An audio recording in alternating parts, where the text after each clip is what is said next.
Welcome to the Lovecars on the Grid podcast, your global motorsport roundup with me, Tiffany Dell, and Paul Woodman.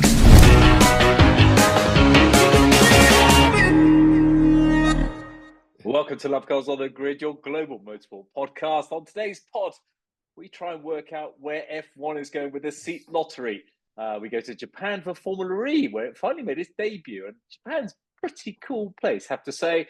Over to Africa, Kenya for the, what was it? Some safari rally. World Rally. I should be so dismissive. America, there's always a NASCAR race. There's a bit of an argy-bargy in NASCAR. And it was Easter in the UK, or if you celebrate Easter wherever you are in the world. Yeah. And there's plenty of race meetings going on in the UK. And we've just literally, the checkered flag's gone down with a safety car for British GT. But we'll talk about that later. We'll talk about that later. We'll talk about that. What we're going to kick off with? About six tracks had race meetings. It's always Easter's great. Lots of club racing. I think the historics at Castle Coombs. So there's lots of places to go and watch. But yeah, Alton Park was the best. But I had lots of people at Castle Coombs that I knew actually. Lots of people there. But great place. The family track. Great place to go and watch motor racing. But there's not much gossip in Formula One, but it's this great growing debate now. Sainz has now won a Grand Prix. It's now like the greatest driver in the world. And where's he going to go? Then, of course, Fernando's the big, sneaky little sort of fox in the background, isn't he? Talking quietly behind doors with Aston Martin, maybe Red Bull for him, and everyone's sort of. It's a real weird world at the moment. So much. I think it all depends on the outcome of Red Bull. I think everyone's waiting, really. So the Red Bull thing's always gone to court again. So everyone's now sort of sitting on their hands thinking, well, if the Red Bull kicks off, you know, Max might be off to Mercedes. Max might be going to Aston Martin. Max might be going to whoever. And so it's a question of working out where we think who is going. Have you got any thoughts? Well, my thoughts are there should be 5, possibly 6 if you listen to you, but I disagree with Lance Stroll. But there should be 5 seats coming up. Ricciardo, Hulkenberg, Magnussen, Bottas and Perez. Now, I say those 5 because they're the 5 that I want to go because they've been there, done that, and they're not going to get any better.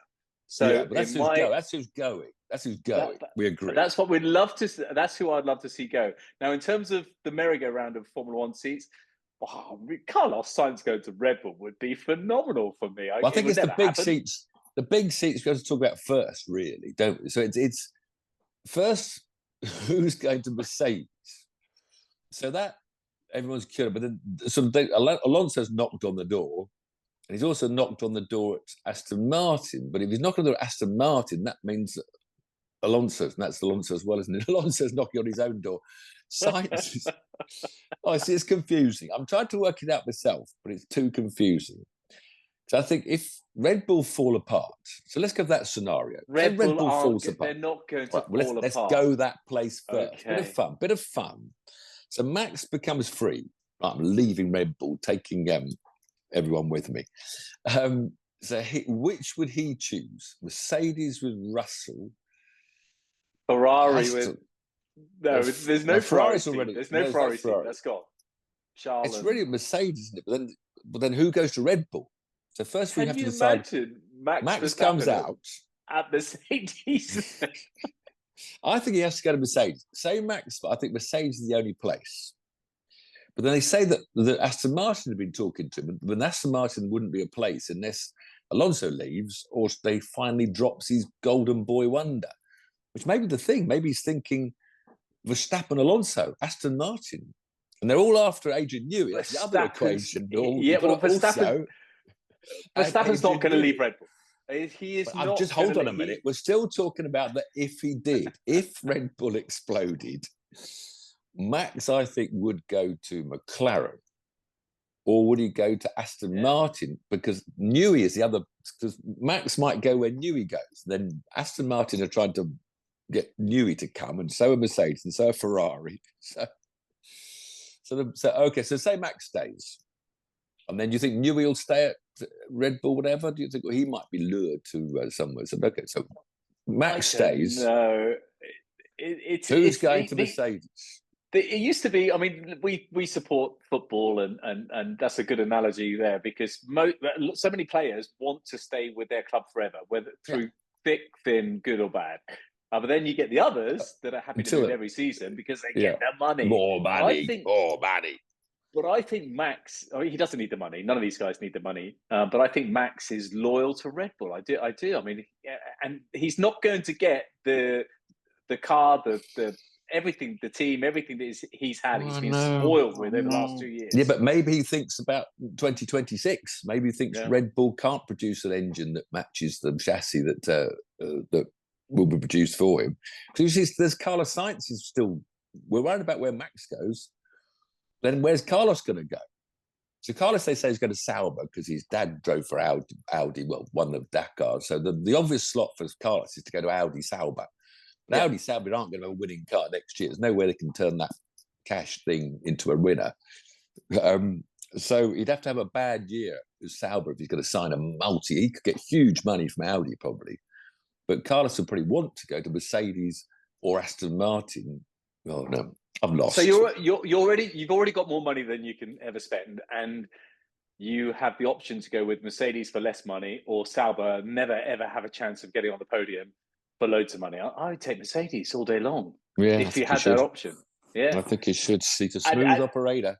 He certainly is, and you're right about what you said about the had they made the right choice, because there's been a lot of talk this weekend about him being better than Charles. No, I still don't think he's the golden boy. I don't think he is. I don't think he is. He's had a bit more luck. Sainz could go to Red Bull if they drop Perez. That's another option. Which is what I've been saying all along. That's what I just said. Oh, that's your prime. Okay, I wasn't. That's what I want. Obviously. That's what I want to happen. Okay, so Perez has got to go. Right. Okay. Perez, so let's line up your dream thing. We're putting Sainz into the Red Bull and Max is staying. Right. Good. Well, not really. That's not a dream, because I want Max to go to Sauber, because I don't want Max to you just said he's staying. People have switched off by now. Okay. Max and Carlos at Red Bull. Okay. Lewis and Charles obviously at Ferrari. Yeah. And then there's lots of seats open. There's lots. Mercedes. Might Alonso go to Mercedes? But Alonso's pretty happy at Aston Martin because they're beating Mercedes. Alonso's got no reason to leave to go to Mercedes, really, has he? I think the only thing that might happen with Alonso, possibly, and this is really far-fetched, is Zach Brown's a big motorsport fan. Is he going to want to get Alonso to Mercedes just for, I don't know. Zach Brown's McLaren. That's what I mean. Sorry, McLaren. That's what I mean. Yeah, McLaren won't change any drivers. McLaren will keep there too. And I think they've got two really good drivers. Yeah, they've got two really good young drivers. Yeah. But I'm playing your silly game. Would Max accept Alonso at Red Bull? Straight, Sainz to Aston Martin, because Alonso now wants to change yet again. And Alonso gets offered 1 year in a Red Bull alongside Max. I think Alonso would take that. Well, I would normally say that what's Max got to do with it? But actually, I think he's got everything to do with it this time, because this time they are not want. Yeah, absolutely. And he's going to say, "Look, I want X, Y, and Z. I want Perez to stay for another 10 years." I think there's going to be a lot of meetings in Japan behind closed doors in little motorhomes, secretive talks going on with the Grand Prix next weekend. Yes, so, just a little bit more news in around the world. We might have some lifting and coasting. We don't like it because we're going to go to Formula E shortly, but we don't like lifting and coasting. But 2026 may bring some lifting and coasting in Formula One, which is the irony is that Alonso was penalised for the George Russell incident last week, and that was lifting off or braking early, whichever way you want to look at it. But there's going to be a lot more of that. But it's all about the boost, isn't it? It's all you're going to be safe, because you've got this massive amount. It's 50% electric power, 50% internal combustion engine power. So there's going to be a massive amount of regenning. You're going to be saving, then you'll go mental down the straight, maybe overtake someone, maybe not. But nobody, that's going to be so artificial. It's going to be worse and worse and worse. I fear. I always hope I'm wrong, because I've loved Formula One since someone could walk. Liberty, talk about Formula One and money. Yep. Liberty buying MotoGP. $3.5 billion. I don't think it'll harm MotoGP, funny enough, because they can't go to those sort of temporary street circuits with bikes. It's too dangerous. You've got to be with runoff area and a bit of room on a bike. So I don't think it'll change the tracks, which will be good for the real MotoGP, motorbike spectators, the fans, which I think are getting pushed out of Formula One with the price of tickets. So I think that'll be good for MotoGP in the end. More, I think the awareness they brought to, even drivers at the back of the grid. So they do some good, Liberty. They definitely have grown our sports coverage around the world. But it's just a shame, I think, of the tracks they drive on and the cars they're driving. Yeah, and that's a good point. Was, Sorry, Tiff. I was just going to say a good point on MotoGP, and I do think it will bring awareness because it's been declining a little bit. I guess the likes of Rossi, the doctor, leaving and stuff like that. But so hopefully that will get a new, little bit of a new audiences. Hopefully not too much razzmatazz, but that's got to be a good thing for MotoGP, that Liberty deal. Maybe more money to MotoGP teams that can then run Moto2 teams, and maybe we get more British drivers up there, riders. Because again, we need it. Otherwise, it's all Spanish and Italians most of the time. Good for them. Ride to survive 2025. Wait and see. Anyway, so not much racing on last weekend, but we start in Tokyo. We just mentioned where Formula One goes next year, and as always, I mean, the Japanese they're just mad about any racing. So I'm sure there was huge Tokyo, meetings and razzmatazz in town. A lot of interest shown with the Formula E coming, but the race was as dull as ditch. I mean, it comes out of the circuit. I despair. They always talk about, centre of the city racing, comes to the heart. All these street tracks are usually, this was at dockside of Tokyo Harbour, so the roads they were using were more sort of industrial dockland roads. Quite bumpy. That's made them quite exciting to watch on the road. It was a nasty little leap into the air coming out. I think it was turn one.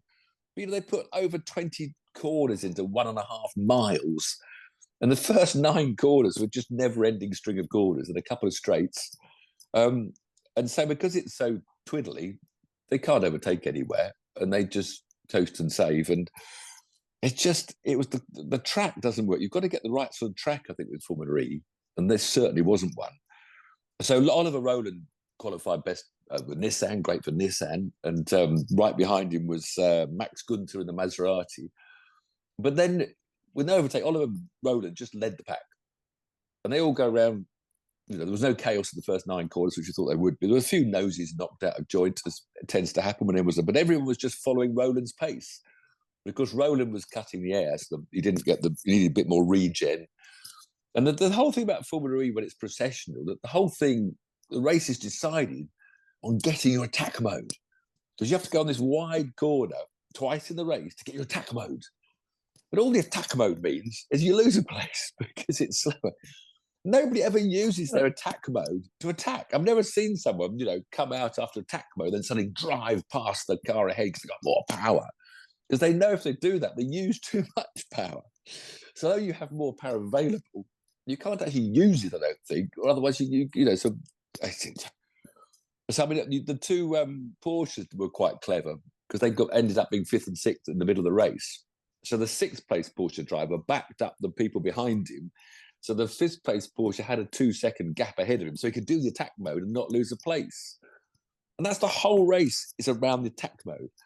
And in fact, Oliver Rowland did a brilliant job because for his 2 attack modes, he used some more power to sprint to 1.5 second lead to do the attack mode without losing his position. But the problem is he did use a bit too much power doing that. So the Maserati, they're first and second like the whole race because nobody could overtake anywhere. So Max Gunther had been sitting behind Rowland the whole race and got 1 attack mode done, and still had an attack mode to go. So in theory, Rowland leading and the person behind him having to another attack mode, he had the race in the bag. But he just used too much power. And eventually he had to just pull over and let him past, which looked a bit naff. There was no overtake the lead. It was like he just pulled to the side. I'm not sure quite. I thought the problem was he couldn't keep going at that pace without running out of power at the end. But I think he hoped he could stay with the plan to stay with Gunther. So when Gunther did take the final attack mode, Rowland would get back into the lead. But Gunther pulled out a 2 or 3 second lead and was able to take his final attack mode without getting overtaken by Rowland. So maybe they should change the name attack mode to loser place mode. Lose a place mode. But it is bizarre. He's not going to take his attack mode. They always say it with such excitement. The attack mode. The attack mode is the loser place mode, as you just said. I'm off to Formula E in Monaco. I'm looking forward to it. I've never been to that. Is a better track because that has got more flow. It is. It's finding that balance between the tracks are too open, like the one in America where they drove around 5 abreast, all saying, please overtake me, please overtake me. Portland, where they're going again, And then the 2 twisty circuits, like the Tokyo track, where there's no way to overtake. Just people just slow, and then they get to the straight, they use a bit of power, so they can't overtake.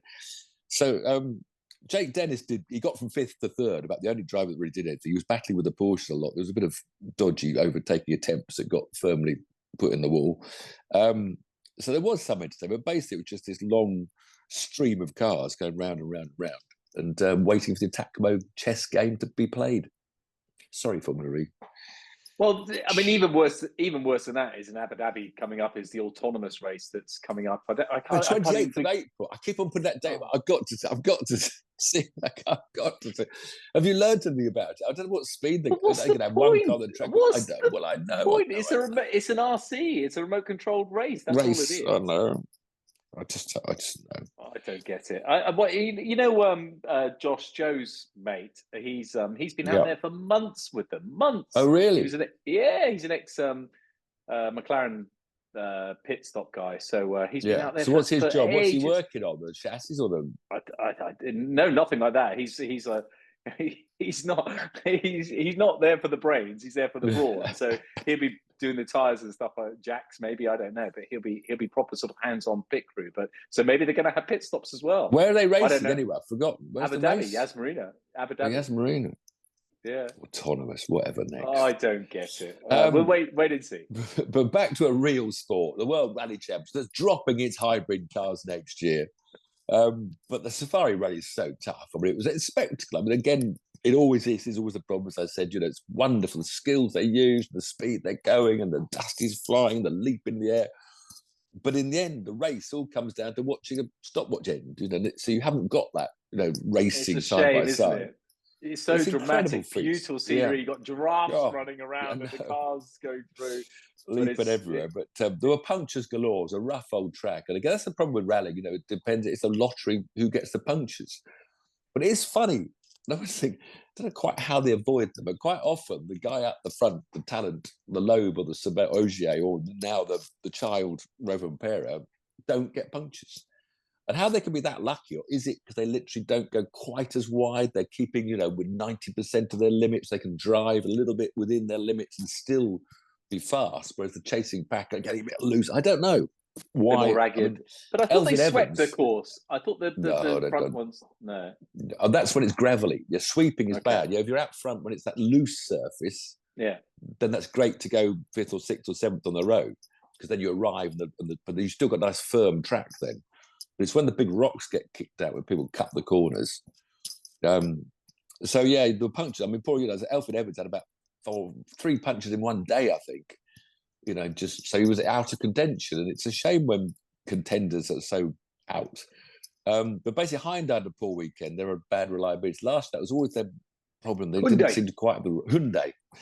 Didn't quite have the reliability. This year we thought it was getting better, but they lost Esteban Ocon on the first day. I think had a gearbox problem, and then both the other Hyundais had punctures and all sorts going on. Thierry Neuville ended up 5th, I think, and Octanic was 8th. So they had a bad weekend. So Calais Rovanpera just didn't get punches. This is part-time Rovanpera, the world champion. His Toyota teammate Takamoto Katsuta came second. And then, as I said, poor old Alfred had so many punctures. I think he finished, he was 4th, wasn't he, with all his punctures. So nobody was close, they're all minutes apart. But the great news for Britain was the Gus Greensmith story, because he's come back to WRC2 again with his Skoda. And he's battling against Oliver Solberg, also at a Skoda. And Oliver's this, really quick lad that had a year in WRC, and I think he'll be coming back for sure. But Solberg had punctures early on, or 1, I think, and then he was just chasing Gus for the whole rally, gradually clawing him back. But he only got within 1.5 minutes, and Gus drove a tremendous rally. And he was 6th overall, with all the top boys going. I've missed out Formeau, of course. When I was trying to work out where Elfin finished in 4th, I'd forgot about another great finish for Ford. With that Adrian Formeau going 3rd again. So good news for Ford. Formeau kept it steady and tried to avoid the punches, getting out of trouble, didn't go mad, and got the deserved 3rd place. But no, Gus was being chased by Sauber. He was chased also by a bad tummy that was causing him to go to the toilet quite often, and was a bit worried he'd run out of time going on a stage. So he wasn't well on the Saturday. But it was a great win because Oliver was, pressuring him, but couldn't quite do it. But, you look at the difference when you get down to WRC2, Solberg was 1.5 minutes behind Greensmith. In third place, the Polish guy, my pronunciation, apologies again, Adjetan Kajanowski was third, 8.5 minutes behind Greensmith. It was that tough a rally, so it did spread the pack apart. So spectacular photos, spectacular filming, but not very close competition and a sort of lottery of who got the more punctures. I don't know where this came before we go on to wherever we go next. I don't know where this came from. The toilet breaks and getting in and out of the car with your harnesses on. I was watching Ford Ferrari. Went to my family's place on the weekend, and they had that on the background. And back in the day, did they not even wear seatbelts? But when they used to do the running start in Le Mans, they used to run and jump in the car and drive off. Well, they didn't race with seatbelts until about 68, 69, 70. Wow. No seatbelts. Well, it was still the old... But the little old Grand Prix cars, they wanted to get thrown out. Fire was their biggest terror. That's what everyone was terrified. So many drivers died in these horrendous fires. Right. So they wanted to get thrown out. When things rolled, they wanted to get spat out the top. That was always what they thought of. I remember I was Aston Gregory, I think someone I saw it was a kid at Goodwood, the main straight down to the Woodcote corner, the final corner. Yeah. We had complete brake failure. And so he was just going straight on.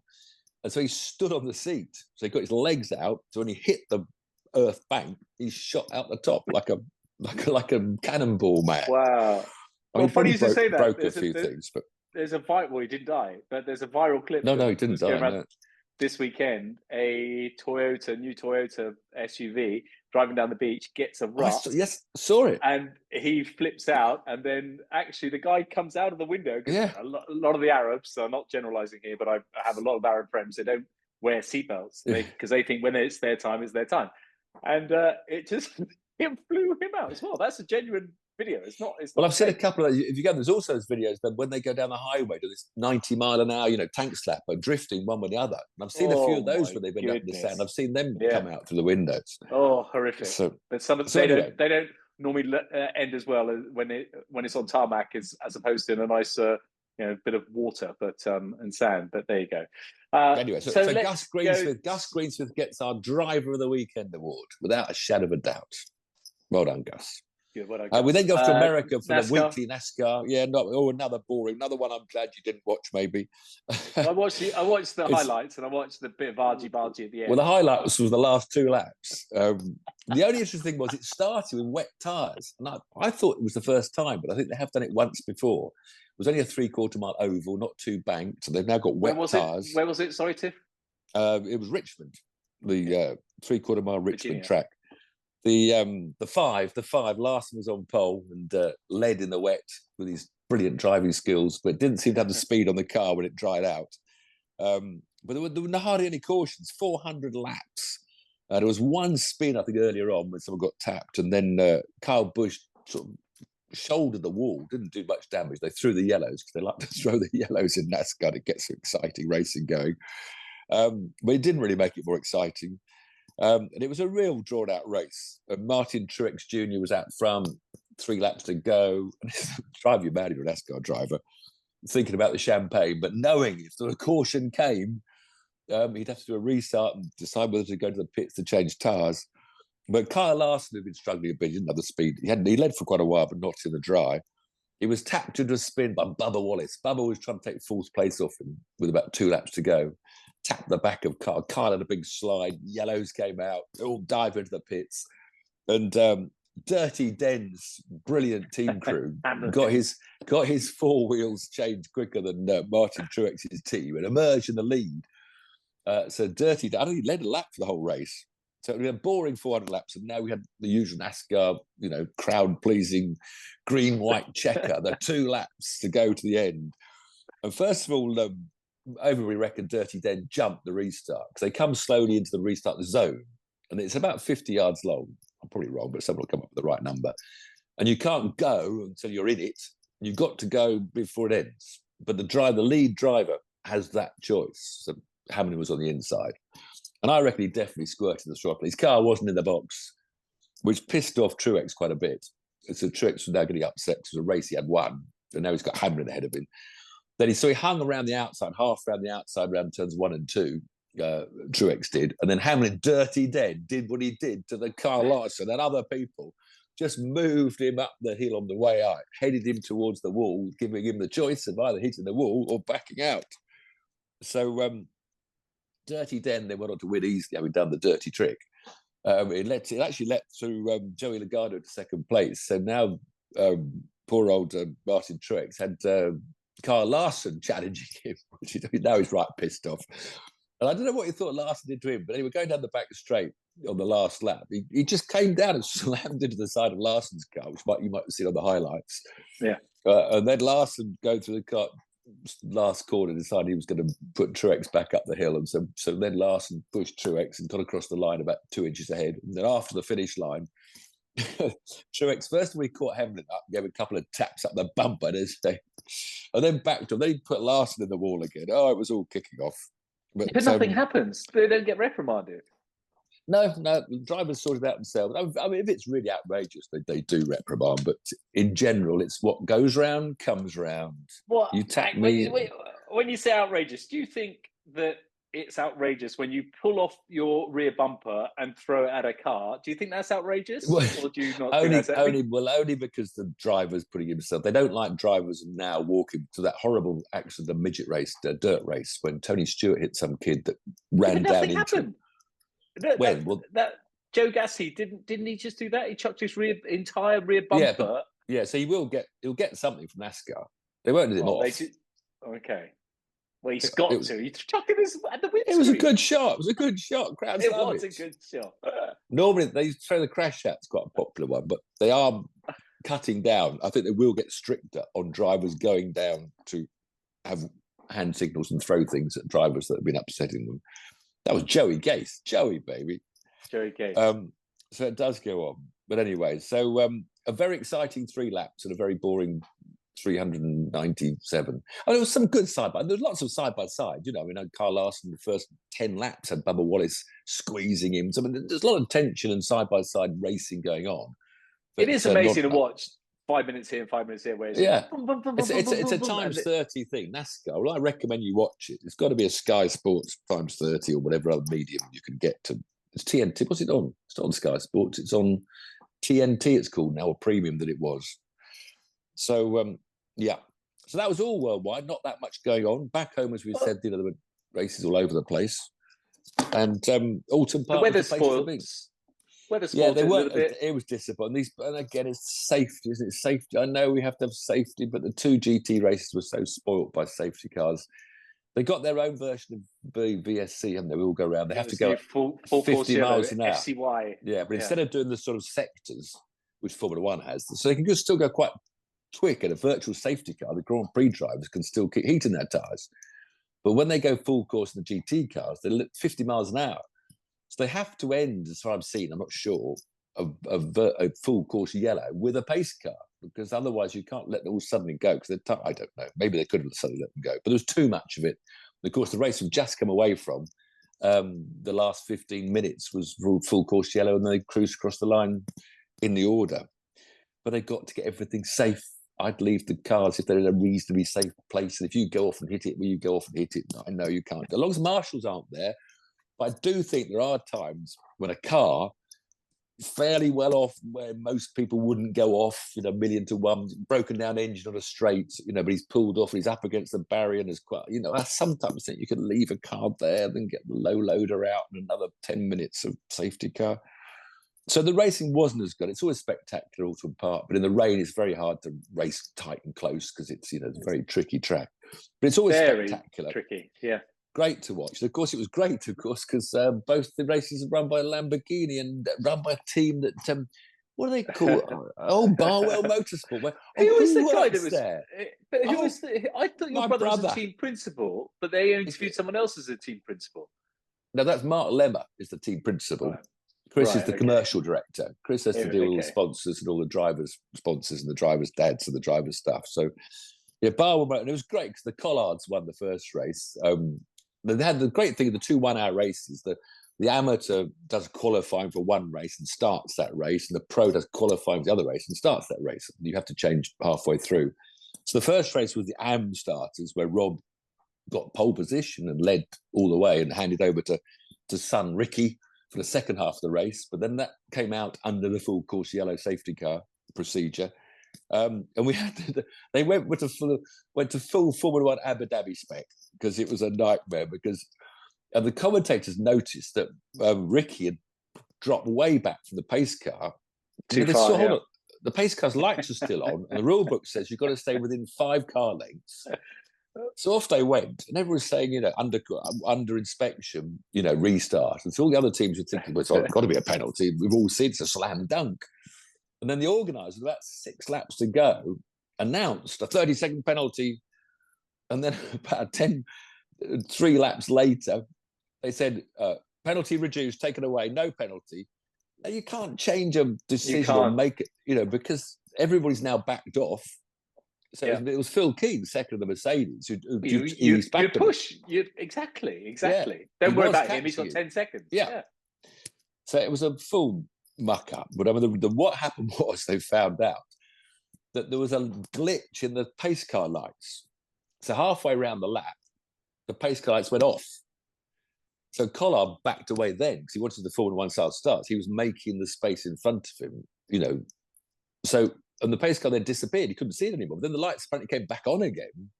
So the shot that everyone saw on the television with pace car lights on, no Collard. And then he appears. So you'll say, well, he hasn't stayed within 5 car lengths. So that's what the confusion was. I thought the commentary was very good. They are excellent commentators. Yeah, good commentary, a lot of information. Really knowledgeable. And not too shouty or anything else. Great. And of course, the second race, the cars look fantastic the other Lamborghini one. Yeah. Where Sandy Mitchell, the pro, put it on pole position. Then 2 pole positions, one in the AM, one in the pros. And Ricky Collard only qualified about 5th, I think, and they finished 5th or 4th. So Sandy Mitchell and his AM, Alex Martin, had a good run to the finish. So all joy for the Needell family, but not as spectacular as I'd hoped. But motor racing isn't always. Parker Racing, I know Sam Parker, they did very well as well. They got GT4, of course, which I think Jaguar won, Aston Martin won the first race, and Mercedes won the second race.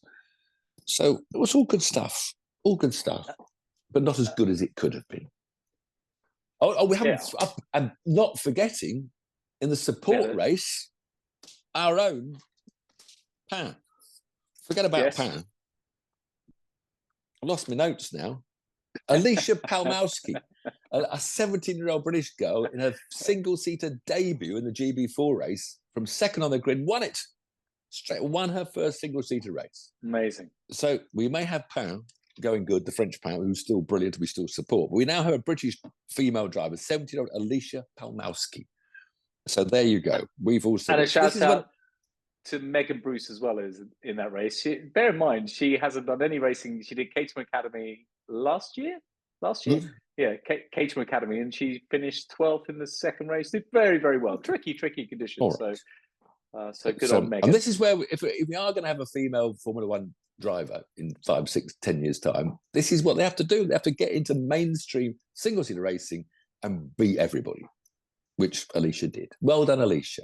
But you're not quite. Jess Hawkins, do you want to mention? You didn't mention her. In the she was done. She's in the second class of GT3. She's in a Pro-Am and a silver. There's different classes. I think she was. Well, they were at the back. I'm afraid. I think she was 6th in the class of 6, finishing about 17th, 16th. I didn't see her result actually the second race. Not sure where she was, but she was on the pace. Her time was good. She was on the back of the pack, as it were.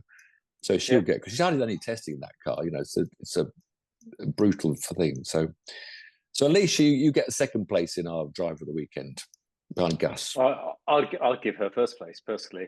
Oh, right. Go. Next weekend, what's the time? I've got to go and watch the football. Southampton kick off in 5 minutes' time. We've got 5 minutes now. We're going live. Just the Japanese Grand Prix, obviously huge. Another circuit though that I would redesign and just I raced it so many times. It's a wonderful. On your own, it's a wonderful, wonderful track, but there's nowhere to overtake. And then they eased 130 yards. Wonderful corner. So why is it wonderful for you racing and not for the Formula One cars? Because you couldn't go flat through it. You couldn't go flat out through it. And that is the problem with Eau Rouge at Spa, 130 hour, Blanche thingy at Spa. Yeah. You've got to change, you've got to have these circuits. As soon as everyone's flat, in my book, you slow the cars down. You don't change the circuit at all. And you don't sort of, help them all round. If you're not full throttle, or if you are full throttle in some of these corners, we've got to slow the cars down. Because otherwise, you can go to 130 hard, come out 3 miles an hour faster, and you have, get a bit of an overlap and overtake. Because when I raced there was no chicane. So even more important 130 hour, because if you came out 2 or 3 miles an hour faster, you went flat out through a crested right-hander, and then you're down past the pits. You're already pulling alongside before the corner at the end. I mean, of course, you will see overtaking in Japan, but it's only when the guys got better tyres so they can get the traction out of the chicane and the DRS, do they then get to go by down past the pits and into turn one.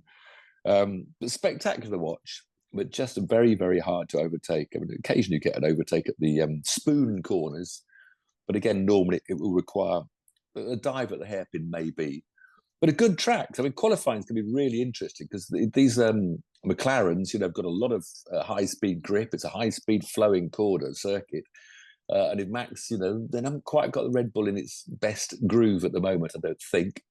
So I think it's really looking forward to the qualifying. That's a ridiculous thing to say. They have one slip-up in like 120 races. No, but he wasn't quite on the pace. There was still a lot of rumours. Ferrari was saying we would have beaten Red Bull even if he'd been in a full race. We'd have played. The question for you is, who is going to finish in front out of Charles and Carlos? Charles out-qualified Carlos at Suzuka. He's a quicker driver. Who'll finish in front? Who's going to finish? So that will depend on Ferrari's strategy going correctly. It's a simple question. Okay, Leclerc this time. Leclerc will be ahead of Sainz round there. I'm going for a McLaren win. This is it. This is Lando's chance.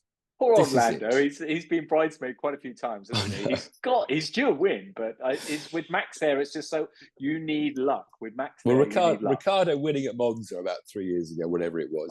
Lando must have been gutted. I mean, Daniel had been nowhere, and he was nowhere after he won at Monza, but he just happened to have the right strategy, and he was quick as Lando at that one weekend. So the Lando win. So we just got Japan to watch, which will be, when we wake up Sunday morning, you'll go to the recording and watch it because it'll happen in the middle of the night. That'll be Sunday morning. Then Sunday evening, you can watch the NASCAR boys, which might be good, might be bad, around the half-mile Martinsville. There will be bumping and boring around the half-mile track, so there should be entertainment.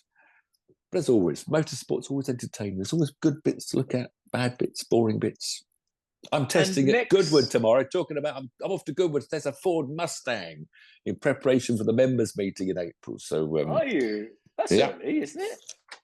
And I thought it was going to be... It's this month. I think, now. Wow, it's an earlier week. So quickly. I'm in Italy with Lamborghini next week. Imola, actually. So, whoa. What's this, a new model launch? You're testing a race car or what? There is a new model that I can't disclose at the moment.